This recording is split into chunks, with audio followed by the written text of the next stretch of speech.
بسم اللہ الرحمن الرحیم۔ السلام علیکم ورحمۃ اللہ وبرکاتہ۔ محترم ناظرین، آج بات کریں گے رمضان آنے سے پہلے رمضان کا استقبال کیسے کیا جائے، اور رمضان آنے سے پہلے یہ 3 کام ضروری کرنے چاہیے۔ وہ 3 کام کون سے ہیں، آئیے آپ کو اس ویڈیو میں بتاتے ہیں، لیکن اس سے پہلے آپ سے گزارش ہے آپ ویڈیو کے اینڈ تک لازمی سنیں۔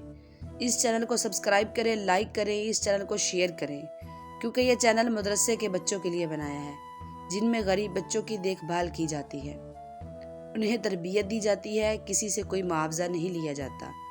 آپ سے گزارش ہے اس چینل کو اتنا لائک کریں، اتنا شیئر کریں، اتنا سنیں، اللہ تعالیٰ آپ لوگوں کی بھی زندگی بدل دے، کیونکہ اللہ تعالیٰ فرماتا ہے جو بندہ میرے دین کے کام کو کرتا ہے تو میں خود اس کی مدد کرتا ہوں، اور جب میں مدد کرتا ہوں تو اسے وہاں سے عطا کرتا ہوں جہاں پر اس کا گمان بھی نہیں ہوتا۔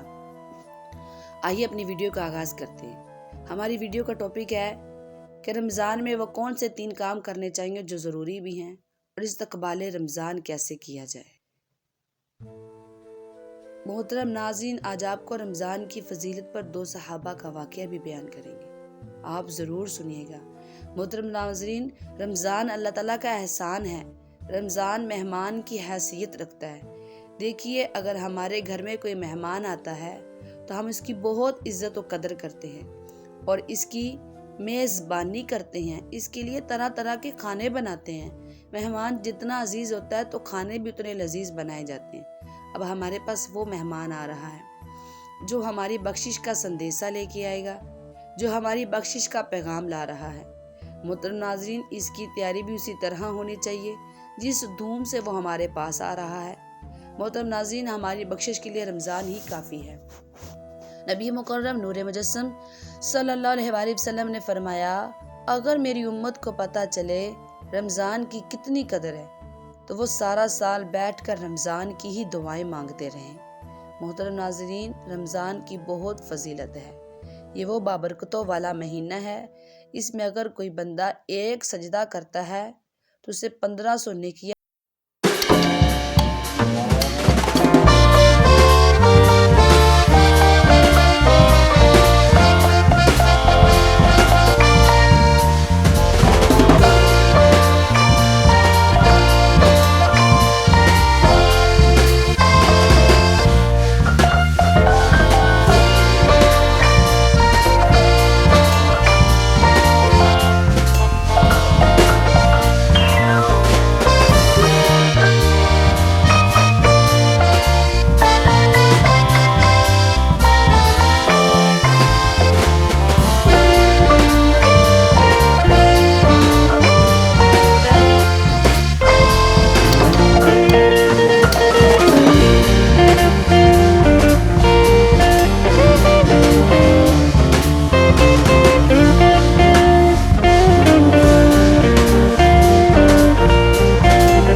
جو بندہ دن کو روزے رکھے رات کو بدکاریاں کرے، اسے اتنی بڑی سزا مل رہی ہے کہ اس کی قبر میں آگ کی برسات ہو رہی ہے، آگ کے شعلے برس رہے ہیں، تو جو روزے ہی نہ رکھے اس کی کتنی سزا ہوگی۔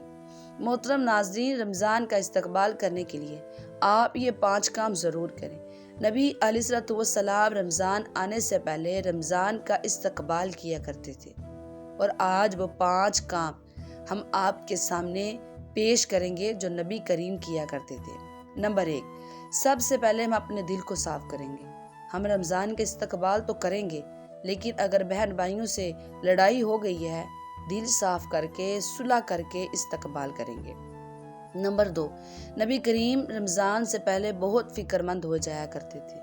آپ صلی اللہ علیہ وسلم پر خوف خدا طاری ہو جایا کرتا تھا۔ ہم بھی رمضان کا استقبال کریں گے بہت ہی فکر مند ہو کے۔ ہم اپنے اندر خوف خدا کا جذبہ پیدا کریں گے، کیونکہ ہم نے اپنے آپ کو رب کے روبرو بھی پیش کرنا ہے۔ تو اس طرح پیش کریں کہ جیسے ایک قیدی کو اس کے آقا کے سامنے باندھ کر پیش کیا جاتا ہے تو وہ بڑا خوف زدہ ہوتا ہے۔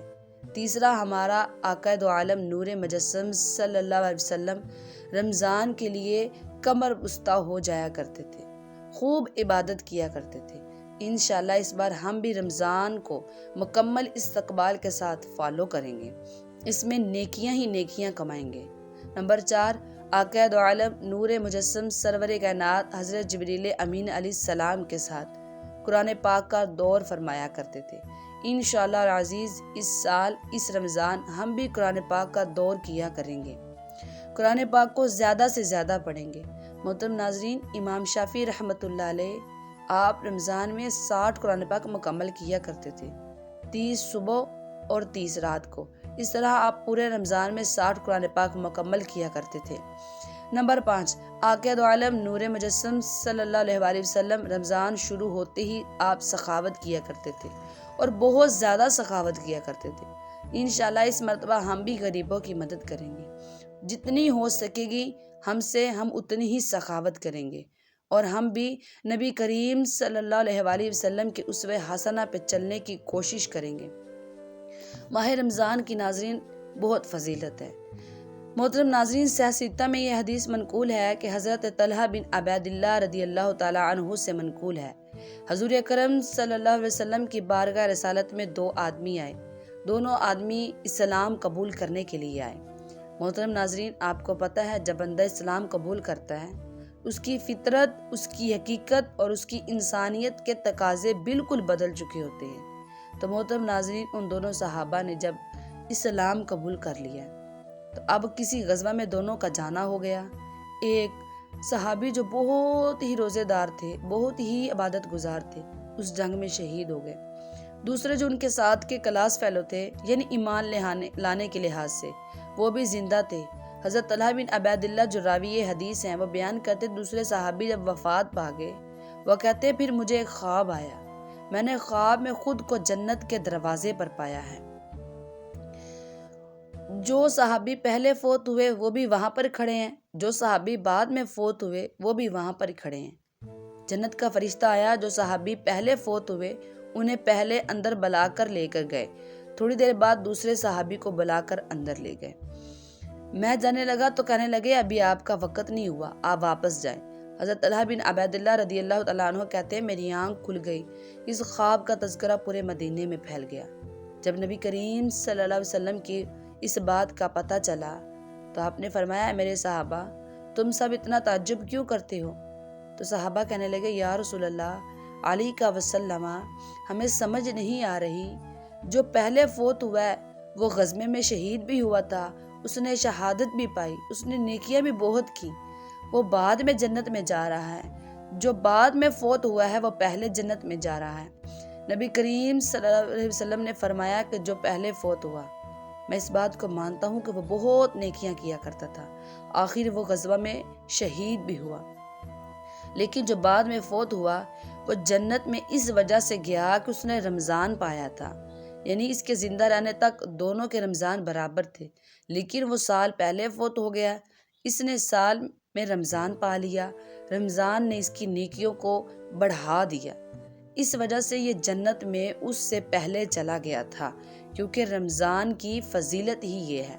محترم ناظرین، یہ ہے رمضان کی فضیلت۔ رمضان کی وجہ سے اللہ تعالیٰ کتنی عظمتیں اور کتنی بلندیاں عطا فرماتا ہے۔ ہماری دعا ہے اللہ تعالیٰ ہم سب کو بھی ماہ رمضان کی دولتیں برکتیں سمیٹنے والا بنائے، بالخصوص استقبال رمضان کرنے والا بنائے۔ اگر آپ کو ویڈیو اچھی لگی ہے لائک کریں، شیئر کریں، اس کو سبسکرائب کریں۔ اللہ حافظ۔